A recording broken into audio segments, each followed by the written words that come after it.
Learn how to engage an older audience in social media and how to create customer conversations from the experts. Jane Kellock, The Women's Room blog. I'm going to talk to you today a little bit about the blog and a little bit about how to engage an older consumer. So there are two things you have to remember when you're talking to older women in particular: puppies and George Clooney. Oh, that's just me. I'm a trend forecaster by day, and I'm fascinated by the way that everybody in the media is obsessed by attracting the millennial. I live with two millennials. They're my children, by the way. I'm not Tilda Swinton. And I don't see very much difference in the way that I behave in comparison to the way that my children behave. And it kind of frustrates me that the media are obsessed with the younger consumer. I am obsessed by my smartphone. I tweet, I use Facebook, I blog, I have a / career, and I watch illegal TV programs. I watch illegal streaming of TV programs. But the media seem to think that I should be ignored as far as my generation goes. Some interesting statistics about millennial culture. And I really don't see any difference between the way my generation acts and the way that the millennials act. It's the one on the bottom right-hand side. It's a generation that has refined its aesthetic and knows what it likes. They don't need to be told what's cool, and they are the ultimate arbitrators of cool. Well, I have to disagree with that. There's just millennials. I mean, who invented punk disco and the internet? Baby boomers, that's who. So when my generation look at pictures of growing older, we don't want to see things like these dull beige grannies. I'm sure they're all very lovely ladies on the left-hand side. We want to look at aspirational role models, and we want to see exciting people growing older. And that's basically why Amanda and I started the blog. We were fed up with the way that we were portrayed in the media. Good Housekeeping, Woman and Home. They all have people like Delia Smith and Lorraine Kelly as their role models. And whilst I'm sure they're really lovely women, we didn't particularly see them as aspirational role models. And then we were also sick of being told how to dress. We were also sick of emotional features in magazines that we'd read a million times. We didn't want to read articles about cellulite. And we certainly didn't want to see 14-year-old girls wearing really expensive designer clothes. So this is the reason we started the Women's Room. We were neither Patsy or Eddie or the lady on the right with the extremely old computer. We wanted to see aspirational role models that were having a good time and were out there still doing their thing, whatever age they were. So we started our blog 6 years ago based on the fact that we wanted to talk to women like us who were still interested in fashion, who were still interested in style, who had lots of things to say. And we grew from roughly about 10 of our closest friends to now engaging 40 to 60,000 unique users a month, which is quite a lot of work considering we both have full-time jobs as well. We didn't really have any particular goals. We embraced social media as it grew. We embraced it as we went along. We use Facebook, we tweet, we love Instagram. And what we wanted to do was engage our readers in a wider conversation. We wanted to be aspirational but attainable. We wanted our readers to feel like they were having a conversation with a really good, interesting, and slightly funny friend.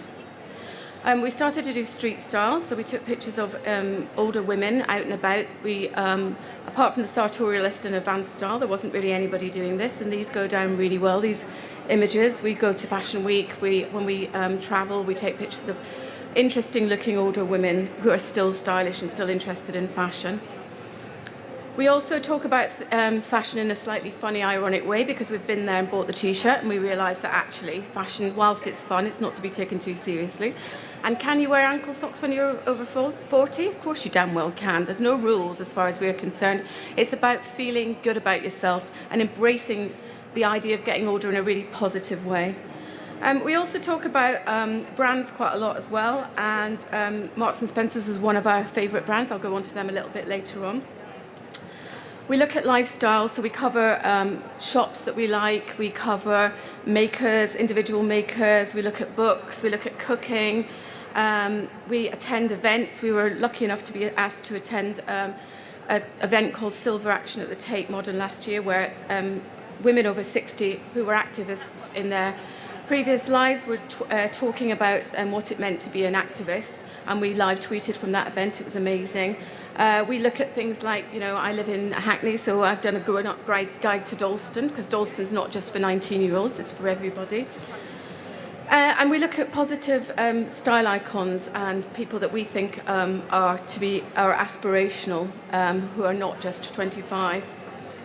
And we also, like I say, we also talk to brands directly. So I wrote a post last year about M&S chasing trends, and how I felt really sorry for the poor old designers at M&S, because they had a hard time because they were trying to be all things to everybody, and everybody had an opinion about them. This got the most amount of comments we've ever had on our blog. And people don't just write tiny little comments, they write whole paragraphs about what they thought of M&S, which actually led this blog post to be sent round to the whole of the M&S buying floor and the head of buying, who read our blog regularly. So we feel like we've got a bit of influence in this particular market. And then this led me to create our own fantasy shop. So I put together the images on the right, a overview of who we thought our customer profile was, who our aspirational customer profile was. And interestingly enough, this is something that we did when we first put the blog together. Because Amanda and I both worked in retail, we realised the importance of knowing who your customer is. And whether that's an aesthetic, whether that's a lifestyle, whether that's a tone of voice, it's really important, however small your brand is, to be aware of who it is you're talking to. So these were our aspirational women for our Women's Room fantasy shop. And then I put together some mood boards of what we thought our fantasy shop would look like. We hope to turn this into a reality one day. And we even put together an idea of what our visual merchandising and what our in-store would look like as well. And our readers absolutely loved this. They were like, turn it into the shop. We haven't got this shop. Why don't you do it? If anyone's got any money out there, let us know and we will make it a reality. We don't just cover fashion, we cover beauty. We try to celebrate the power of older women and the fact that we all get grey and we all get old, and that this isn't a negative thing. We talk about the idea of beauty being more than just trying to turn back the hands of time. We hate the term anti-aging, and we feel we've been really instrumental in trying to change the beauty industry's outlook on the term anti-aging. Isn't it much better to talk about positive aging, aging well, feeling good about your age? At the end of the day, we're all going to get older, and we will never look like 25-year-olds, and we need to get over that, and the beauty industry needs to get over that, and we are banging on about this on a continual basis until they listen to us.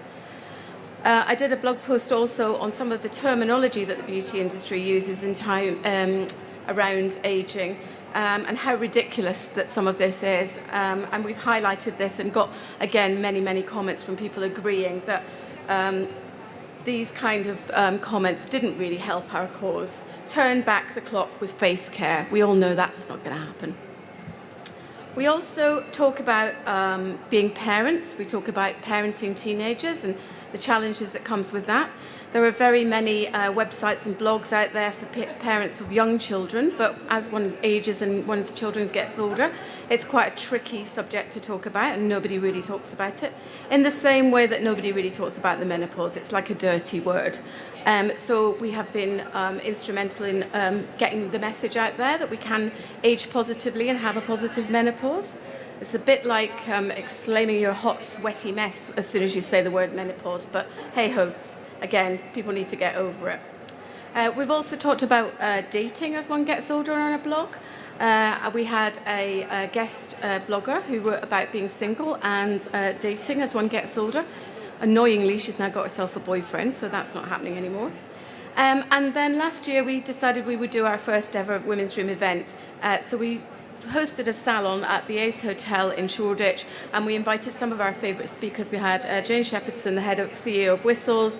We had Angela Flanders, who's an 8-year-old bespoke perfumer, and we had Debbie Evans, who writes the Libertine magazine, and Viv Goscrop, who's a Radio 4 presenter and comedian. And it went really well, and we're planning to do more of these in the future. The importance of social media here is really a big thing, because it is a way of getting our message out there. And there is bit of a misconception in the fact that, just because someone is older, they're not going to be using social media. This isn't true at all. Women, and in particular older women, I don't know the exact statistic, are some of the biggest embracers of social media and, in fact, gaming, which is surprising. Maybe they're all on Candy Crush. But in order to get your message out there, if you are talking to an older consumer, don't ignore the fact that they will use social media, because they certainly will. Interestingly enough, over the last 6 years, we've seen a bit of a sea change in terms of the way that people are approaching the ageing market and talking to older women. There are some interesting blogs out there, although still not that many, really. That's Not My Age, who's actually a friend of ours, and the great thing about blogging is that everybody talks to each other and is very, very supportive. There's also Libertine magazine, which isn't specifically aimed at women's magazines, with older women, but it's aimed at interested women, and that's what we tend to think we are, rather than specifically a demographic. We've also seen quite a lot of older women feature in the press and on the TV. The wonderful Top of the Lake featured so many women with long grey hair. It was really inspiring. Angela Lansbury on the front of The Gentlewoman, and the amazing 1980s supermodel Kirsten McKenna. Also, the amazing Iris Apfel from Advanced Style featured on Dazed magazine. So older women has become a bit of a fashion thing, as well as featuring in the Lanvin campaign, and the Advanced Style women featured in the Karen Walker sunglasses campaign, and also recently in Japanese Vogue. The amazing Linda Rodan was in the American Apparel campaign. And Cole Haan, the American footwear, featured octogenarians in their Born in 1928 campaign. We've also seen books come out. We've seen The Granny Alphabet by Tim Walker. We've seen symposiums at the Royal College of Art and the London College of Fashion. So over the last 6 years, there's been a massive, massive change in the way that we view this market. Older people have also featured quite heavily in films and TV. George Clooney's 50, Brad Pitt's 50. Breaking Bad featured a 50-year-old whose midlife crisis manifests itself in becoming a crack dealer, which was amazing. And then also we've seen the amazing TV programme, The Fabulous Fashionistas, as well as Mary Berry becoming the nation's sweetheart in the Great British Bake Off. And if you haven't heard them, Betty and Beryl are stars of Radio Humbicide's radio programme, and they are absolutely hilarious. It's worth listening to them. Also, Illamasqua is a brand which embraces age. Not so many beauty brands are buying into this whole idea, but we have heard behind the scenes that people are starting to think about the idea of celebrating older women in a positive way rather than talking about anti-aging. And then, of course, there's the M&S ad campaign, which featured various older women. Although we did get quite a lot of feedback from our readers that perhaps they didn't feel that these women were genuinely people that would shop at M&S, so it didn't go down quite so positively. One of the brands that we feel does connect with older women, and women in general, really, really well, is Boden. Last year we were invited to a tea party at Boden to meet some of the Bodenistas, who are their key customers. Boden does an amazing social media campaign, and they call their online community the Bodenistas, and they are almost like super fans of Boden, and some of them don't actually even buy the brand because they find it too expensive. They tend to buy it on eBay, but nonetheless Boden invited them along to their head office to meet Johnny, and they all loved Johnny, and gave them afternoon tea and included them in a tour around their office. And it was an amazing example of how to turn something that happens online into something that happens in real life. And they do this really, really well. And the afternoon ended with a woman in the green jacket singing her own version of My Favourite Things about Boden, which was really, really sweet. It's slightly cringy.